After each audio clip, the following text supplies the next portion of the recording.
მოგესალმებით, მადლობა რომ ხართ ჩვენთან ერთად, გვისმენთ მთელ საქართველოში და გვიყურებთ პლატფორმებზე იმედიჯი, MyVideoG, ასევე მაგთის IP ტელევიზიით 53 არხზე, რადიო იმედის Facebook გვერდზე, YouTube არხზე და ტელეკომპანია იმედის YouTube არხზე, რომელსაც მილიონზე მეტი გამომწერი ყავს. ფსიქონუტრიციოლოგია, წონისა და მადის მართვის ხელოვნებაზე უნდა ვისაუბროთ. ნანი კოშონია, ფსიქოლოგი და ნატა გაგუა, ექიმი, ნუტრიციოლოგი არიან ჩვენთან. დილის გადაცემაში სტუმრად მოგესალმებით ქალბატონებო, მადლობა ამ გადაცემაში მონაწილეობისთვის. ვფიქრობ ძალიან საინტერესო თემა შევარჩიეთ. არ ვიცი წინა საახალწლოდ რამდენად გამოგვივა ეს ყოველივე, მაგრამ აი შემდეგ კი ნამდვილად დაგვჭირდება. საკმაოდ საინტერესო კონცეფცია შექმენით, ნანიკო თქვენგან დავიწყებ. ორი სპეციალისტის ჩართულობით მაქსიმალურად შედეგზე ორიენტირებული. მოდით მოგვიყევით ამ კონცეფციის შესახებ, რას გულისხმობს და რაში მდგომარეობს მეთოდი ფსიქონუტრიციოლოგია. დიდი მადლობა, დავით, მოგესალმებით კიდევ ერთხელ, მივესალმებით თქვენს მსმენელს, თქვენს მაყურებელს. დიდი მადლობა ამ თემით დაინტერესებისათვის და გეტყვით, რომ ფსიქონუტრიციოლოგია ან ნუტრიციოლოგიური ფსიქოლოგია, როგორც ასევე უწოდებენ ამ დარგს, არის ახალი განვითარებადი დარგი, რომელიც ჩამოყალიბდა 2000-იან წლებში ამერიკის შეერთებულ შტატებში, ჯერ შემდეგ ევროპის ქვეყნებშიც და ასევე ავსტრალიაშიც და ეს დარგი, ესე მოკლედ რომ გითხრათ, აკვირდება და შეისწავლის თუ რა კავშირია ადამიანის კვებასა და ფსიქიკურ ფაქტორებს შორის. რა კავშირია? ქცევის დაკვირვება ფაქტორებს შორის და რა გავლენას ახდენს, მაგალითად, კვების ფაქტორები ადამიანის ფსიქიკაზე და პირიქით. საერთოდ ეს ცნობიერება არსებობდა ძალიან ძველი დროიდან. მედიცინის მამა ჰიპოკრატეც ამბობდა, რომ წამალი არის შენი საკვები და საკვები არის შენი წამალიო და ჩვენ და ძველ აღმოსავლეთშიც არსებობდა ეს იდეები და ეს მიდგომები და ჩვენ მე და ნატამაც გადავწყვიტეთ, რომ აი ეს ორი მიმართულება, რომელიც მოიცავს ნუტრიციოლოგიას და ფსიქოლოგიას, ეს ერთმანეთთან დაგვეკავშირებინა და წარმოგვედგინა ჩვენი მაყურებლისათვის.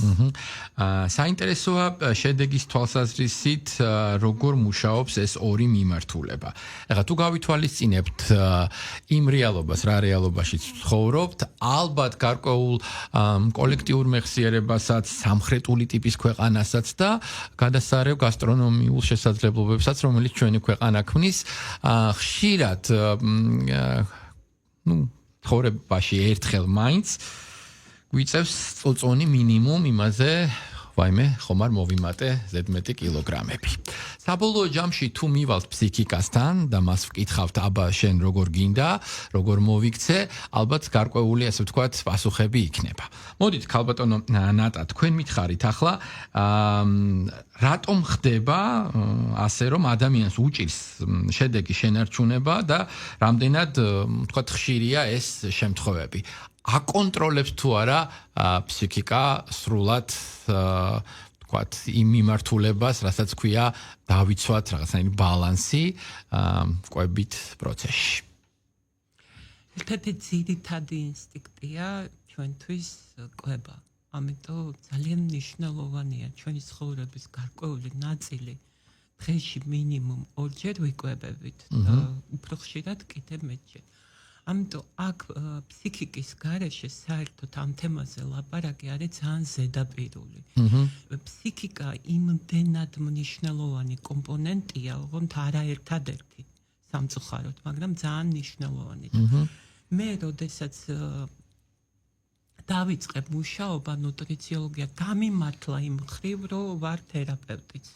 სამკურნალო ფაკულტეტი მაქვს დამთავრებული და ამიტომ ადამიანს სისტემური, აი ღია სისტემა ადამიანი და არ უყურებ არასოდეს როგორც ცალკე ღვიძლი, ცალკე გული, ანუ მას უყურებ როგორც ერთ მთლიან უნივერსალურ სისტემას, რომელსაც აქვს რაღაც თავისი ინდივიდუალური განვითარების გზა და ეს გზა არის უნიკალური და ექიმი საერთოდ ალბათ ეხლა რომ დამაბრუნო იმ ახალგაზრდობაში შეიძლება ვერც გამებედა ისეთი რთული პროფესია და იმდენად ჩვენი მე და ნანიკოს პროფესიები მოსაზღვრეა რომ ჯერ ნანიკო იყო ჩემი პაციენტი და მე ვიყავი მისი კლიენტი და მივხვდი რომ ერთ სიხშირეზე ვართ და ამიტომ გადავწყვიტეთ ეს ტანდემიც და ეს არ არის რაღაც უცებ გაგვიევა თავში და ძალიან დიდი ხანია მივდივართ აზრების გაცვლა, ინფორმაციის გაცვლა,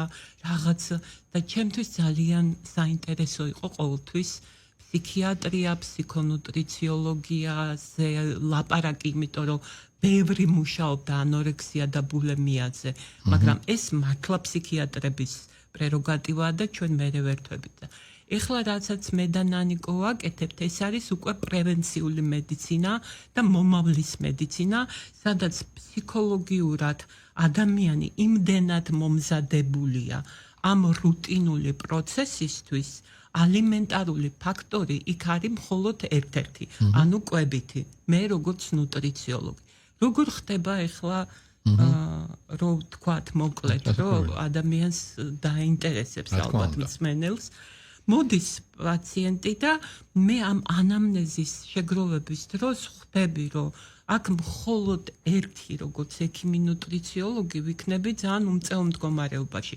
დავუნიშნავ დიეტას, ანალიზების, პასუხების და კვლევების საფუძველზე, მაგრამ შეიძლება დაიკლოს 30-40 კილოგრამიც, მაგრამ 3 წელიწადში დაბრუნდეს. ანუ ჩემი შრომაც წყალშია ჩაყრილი. ადამიანი თვითონ ვინც პაციენტი იყო, წარმოგიდგენიათ რამხელა ემოციური დისკომფორტი ექნება, რომ მოდის მენდობა, მაგრამ რაღაცა ბოლომდე ვერ გავყევი. ამიტომ ჭირდება მე ნანიკო. ნანიკო, ეხლა თქვენ გითხარით თქვენი საჭიროება რაში გამოიხატება და განისაზღვრება. როდესაც ესე იგი ქალბატონი ნატა იწყებს მუშაობას თავის პაციენტთან, რაღაცნაირად ხდება თქვენი შემოსვლაც ამ პროცესში. რა როლი გაქვთ? აი ეს მითხარით. დიახ, ასე არის. თავდაპირველად ადამიანი მოდის ექიმ ნუტრიციოლოგთან, მას ენიშნება ის რაღაცა კვების ახალი პროტოკოლი, რეჟიმი, ასევე იღებს რაღაც რეკომენდაციებს, მაგალითად ფიზიკურ აქტივობასთან დაკავშირებით, ძილის ენდოკრინოლოგიური მიმართულებით და მაგრამ ბოდიში ჩაგეჭრები, რომ ენდოკრინოლოგიური პირველადია თუ ფსიქოლოგიური პირველადი ამას უკვე პაციენტს არ საინტერესებს, ხო ნანიკო, მთავარია რომ შედეგზე გავიდეს. კი, რა თქმა უნდა, მთავარია რომ შედეგზე გავიდეს, მაგრამ ხშირ შემთხვევაში ამ შედეგის მიღწევაში ადამიანს ხელს უშლის გაცნობიერებული და არა გაცნობიერებული რაღაც შინაგანი ფსიქიკური ფაქტორები, რომელიც ხელს გვიშლის რომ მივაღწიოთ შედეგს. მაგალითად არის რომ ადამიანს აქვს, ну კი, იქ ცალკე არის რაღაც სტრესული ფაქტორები, ქრონიკული სტრესი, შფოთვა, უძილობის მომენტი, რაც ძალიან ხელს უშლის წონის კლების პროცესს, მაგრამ არის გაუთვითნობიერებელი რაღაც შინაგანი დინამიკები, როგორც ჩვენ მას ვუწოდებთ და რომელსაც ადამიანი ვერ ათვითნობიერებს. მაგალითად, შეიძლება რომ ადამიანს ჰქონდეს რაღაც თავდაუცველობის განცდა. ან მაგალითად დაბალი თვითშეფასების განცდა და ადამიანი ვერც ხვდება ამას, მაგრამ ეს ყველაფერი, ანუ ადამიანი ძალიან რთული და ამასთანავე ძალიან ჭკვიანური სისტემა, ასე ვთქვათ. ჩვენ ვართ ბიოფსიქოსოციალური არსებები, მრავალკომპონენტიანი და მხოლოდ ერთი კუთხით, ფიზიოლოგიის კუთხით, აი ამ საკითხთან შეხება, რა თქმა უნდა, არ იქნება ისეთი შედეგიანი, თუ აი ყველა ეს მიმართულება ჩვენ არ მოვიცავით ამ ჩვენს მუშაობაში. აი ეს მუშაობა რამდენად შრომატევადია. ჩვენ როგორც წესი თანამედროვე ეპოქაში გვინდა მალე შედეგი და ეს მალე შედეგი თანამედროვე მედიცინისთვის უამრავი სხვა საშუალებებით გაჩნდა. ახლა არაერთი ოპერაცია, რომელიც შეიძლება გაკეთდეს და ვთქვათ შემდეგ ბარიატრიას გულისხმობ თუნდაც ეს პრობლემა მოგვარდეს. რატომ უნდა იმუშაოს ბევრი ადამიანმა თქვენთან ერთად, სპეციალისტებთან ერთად, რა შედეგის მომტანია ეს, ვთქვათ, გრძელვადიან პერსპექტივაში, აი ეს რო ამიხსნათ და დამანახოთ. მე გიპასუხებ. კი ბატონო. იცით როგორ არის, აი თან ისეთ შედარებას მოვიყო. ტყეში რო შედიხარ, მარტო ერთი ხე ხო არ არის. აი ექიმის მთელი ამბავი და მთელი სიღრმე მისი მით განისაზღვრება, რომ პაციენტს დაანახოს, რომ არის ტყე და ბევრი ხეები და არა ერთი კონკრეტული ხე. ანუ სიმპტომებს მიყვება, დინამიკაში მიყვება, შემდეგ თუ საჭიროა ანალიზებს სხვა სპეციალისტებსაც ჩართავს. ხო შეიძლება გასტროენტეროლოგიური პრობლემა ქონდეს, რაც ძალიან ხშირია, ან ენდოკრინოლოგიური, ან ალერგოლოგი გჭირდება, ან იმუნოლოგი. ანუ მე ვარ მომხრე და ნანიკოც მეთანხმება, რომ ჩვენ გჭირდება გუნდური მუშაობა, რომ მაქსიმალურად მოკლე გზით მივიყვანოთ ადამიანი, რადგან უკვე ერთხელ თქვი ეთერში, მაგრამ გავიმეორებ, რომ ყველა დაავადებას აქვს არა მარტო მიზეზი, არამედ მიზანიც. და ამას თუ არ გავყევით, თუ ჩვენს კომპეტენციას უკვე ცდება რაღაცა და ვერ ვაკვალიანებთ სწორად, მაშინ ქრონიკული ჩივილებიც გახანგრძლივდება და შეიძლება მედიკამენტოზულმა მკურნალობამ შედეგი არ მოგვცეს. და აქ ზედაპირზე არ დგას ეს. შეიძლება იყოს ბავშვური ტრავმები, რომელიც უფრო ნანიკოს თემა, შეიძლება იყოს ურთიერთობის პრობლემა, რომელიც ასევე ნანიკოს თემა. მე ხო არ ვიცი ახლა როგორი დამოკიდებულება აქვს პარტნიორთან, როგორი დამოკიდებულება აქვს მეუღლესთან, შვილთან. ეს ჩემი თემები არ არის, მაგრამ ხვდები, რომ რაღაცა მხოლოდ ალიმენტარული ფაქტორია. რა ფსიქოლოგიური ფაქტორები მოქმედებს ჭარბი წონის პრობლემატიკაზე, რა იწვევს წონის მატებას, აი ეს რომ აგვიხსნათ თქვენი პროფესიიდან, პროფესიის გადმპრიზმიდან. სწორედ ეს ფსიქოლოგიური ფაქტორები ვახსენე, მაგალითად თავდაუთველობის განცდა,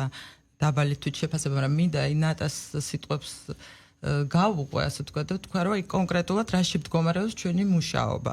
იმაში, რომ ადამიანი, როდესაც მოვა ნატასთან და მიიღებს აი კვების რეჟიმს პროტოკოლს, შემდეგ უკვე ინაცვლებს ჩემთან, სადაც ჩვენ ვატარებთ მასთან ფსიქოლოგიურ კონსულტაციებს და ყველა იმ შესაბამის ღონისძიებას, ანუ სხვადასხვა ტიპის პრაქტიკებს, რომლებიც დაეხმარება ამ ადამიანს, რომ აი სწორედ აი ეს რაღაც თავისი ბავშვური ტრავმები, აი ეს რთული დინამიკები, რაც მასში არის, მის ფსიქიკაში ძალიან ღრმად ჩამალული, რომ გაათვითცნობიეროს, ზემოთ წამოწიოს და უგულებელყოთ, ასე ვთქვათ, მთელი აი ეს ტრავმები, ასე ვთქვათ. რამდენად მარტივია ეს გაცნობიერების პროცესი, ხარ რთული ადამიანი დააბრუნო ბავშვობაში და აღმოაჩინო, რომ თუ რაიმე ვთქვათ მის წონას და კვებას უკავშირდება სწორედ იქ შეიძლება იყოს ძაღლისთავი დამარხული და რაღაცნაირად წამოყვეს, აღიაროს ეს. ეს დაახლოებით რა პროცესია რო აგვიხსნათ? ნუ ეს არის ერთ საათიანი და საათნახევრიანი ესეთი სეანსები, სადაც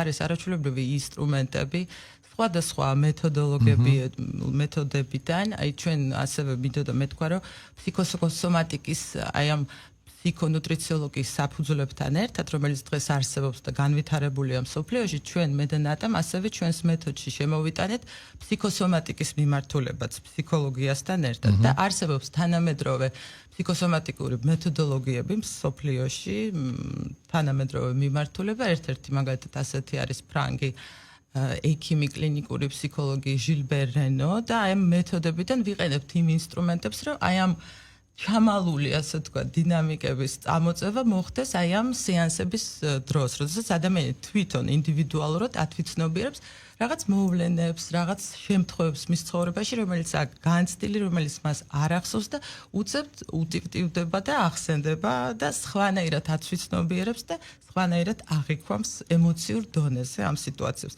აი ეს პროცესი ამ შემთხვევაში უკავშირდება, ხა მე არ ვმუშაობ მხოლოდ დავუშვათ კვების საკითხებზე, მრავალ ასპექტს მოიცავს ჩემი მუშაობა, თუმცა ამ შემთხვევაში ჩვენ ვმუშაობთ ყველაფერი იმაზე, რაც მას დაუშვათ ხელს უშლის წონის კლების პროცესში, თავისი კვების კულტურის გამომუშავების პროცესში და ასე შემდეგ. და აი ეს საინტერესოა შედეგები როგორი გვაქვს ამ კუთხით.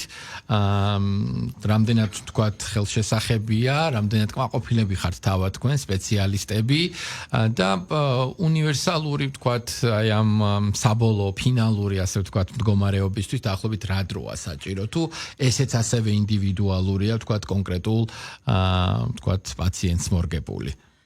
შეიძლება რა ვთქვა?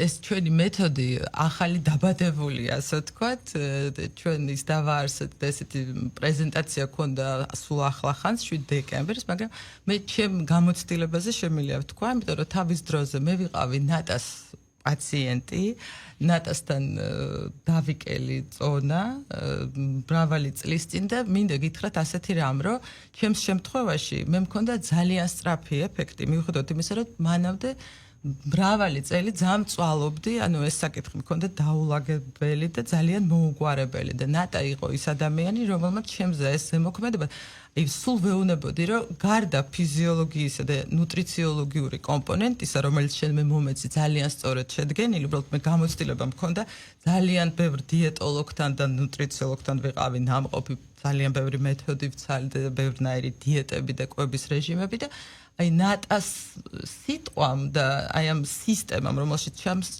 ჩამსვა, ჩემზე ძალიან დადებითად იმოქმედა და თავარი ისე რომ სულ ვეუბნებოდი, რომ შენ ჩემთვის აღმოჩნდი ძალიან მაგარი ფსიქოლოგი, თქო. აი ჩემ შემთხვევაში მე მქონდა, რაღაც საკვანძო 8-9 კილო დასაკლები თვე ნახევარში გაიარა ამ პროცესმა, მაგრამ მაშინ ხვდებოდი, რომ ეს არ იყო მხოლოდ როგორც ნუტრიციოლოგის მიდგომა პაციენტისადმი. ნატა იყო ჩემთვის ფსიქოლოგიურ დახმარებასაც მიწევდა. ხალხო ნატა, როცა 8-9 კილოზე მეტია, ამ შემთხვევაში რა ვთქვათ, მიმართულებას ირჩევთ თქვენ როგორც სპეციალისტი და დაახლოებით რა დრო ჭირდება და რა საშუალებებს, ინსტრუმენტებს იყენებთ იმისთვის, რომ ეს შედეგი მაქსიმალურად იყოს სასურველი თავად პაციენტისთვის. იცით რა, პირველი რომ გააცნობიეროს პაციენტმა, როდესაც 10 და მეტი კილოგრამი აქვს დასაკლები, სამთვიანი დიეტოთერაპიის კურსი უნდა. ესეც აკვიატება თუ თავად თქვენ ადგენთ რამდენი კილო აქვს თქვათ დასაკლები. შეიძლება მე მინდოდეს რაღაც კონკრეტული თქვათ ციფრი, მაგრამ თქვენ როგორც სპეციალისტი ამბობდეთ, რომ ეს არ არის თქვათ. ან საკმარისი ან პირიქით ბევრია.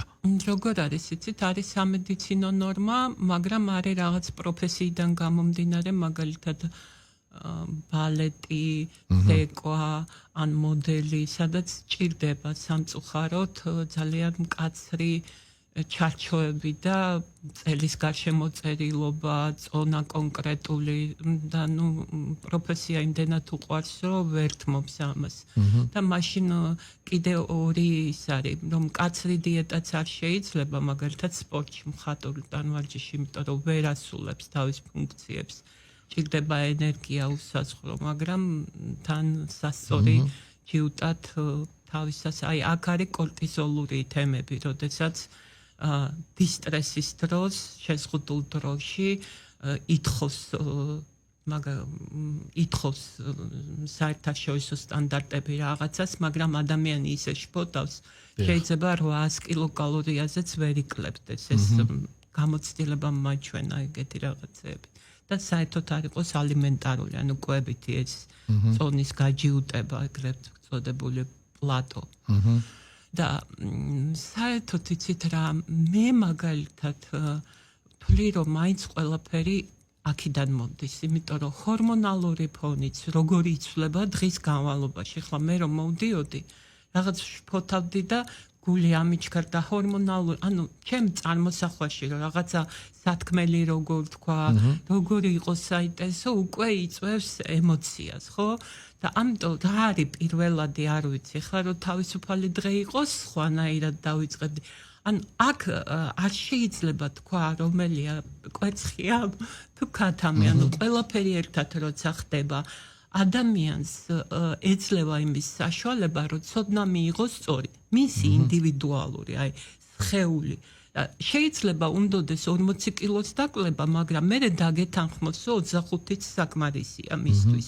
მაგრამ ჩვენ ვასწავლით არა იმას რომ თევზის დაჭერას ვასწავლით, არა თევზს ჩუქნით. არამედ შეგრძნებასაც ვასწავლით. ანუ ინტუიციური კვება არის ჩვენი საბოლოო შედეგი პაციენტთან. რა არის ინტუიციური კვება? რო არ მეშინია არც ახალი წლის, არც შოვდის, არც აღდგომის. ბატონო, ეხლა მოკლედ მითხარით, როგორ არ შეგვეშინდეს ახალი წლისთვის, მზადების და შემდეგ უკვე სუფრაზე მოლხენის, რა ვიცი, რამე საშუალება თუ არსებობს ამის. უნდა გაითავისოთ, გაისიგრძეგანოთ, რომ არ არის ნებისყოფასთან არანაირ კავშირში ჭამა ან შფოთვის ფონზე ზედმეტი კალორიების მიღება ან შეიძლება რატომ ეძახის მე შოკოლადი გამუდმებით ან ცომი ამას აქვს თავისი ახსნა იქ მაგნიუმი ანაკლები ქრომი ანაკლები რკინა დეფიციტური ანემია თუ რა ეს ერთი ამიტომ არანაირად არ უნდა იყოს ხო ქრონიკული სტრესი წამყვანი მაგრამ მეორე არის კიდე ის რომ მე შეიძლება რაღაცა ბავშვობას მაგონებს, აი კაკაოს ბებო და ასეთი თემები. და შეიყვაროს სხეული, ხო ნანიკო? აი ბავშვობაში ასევე გამომუშავებული ჩვევები, რომ აი რომ მიჩვეულები ვართ, რომ არიტი რომ და აი შენ კამფეტი და ჩვენ ვეჩვევით იმას, რომ ჩვენ რაღაცა ემოციურ დანაკლის დეფიციტს ვანაცვლავთ მაგალითად ტკბილეულით. ეგეც არის და ეს ძალიან მოქმედებს.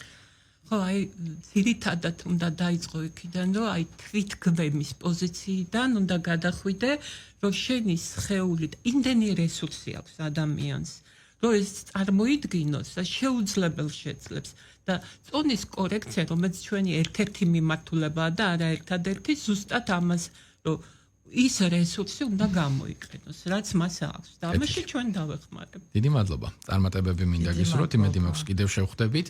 უკვე შედეგებზე სასაუბროთ. ნანიკო შონია, ფსიქოლოგი და ნატა გაგუა, ექიმი, ნუტრიციოლოგი საუბრობდნენ პირდაპირ ეთერში.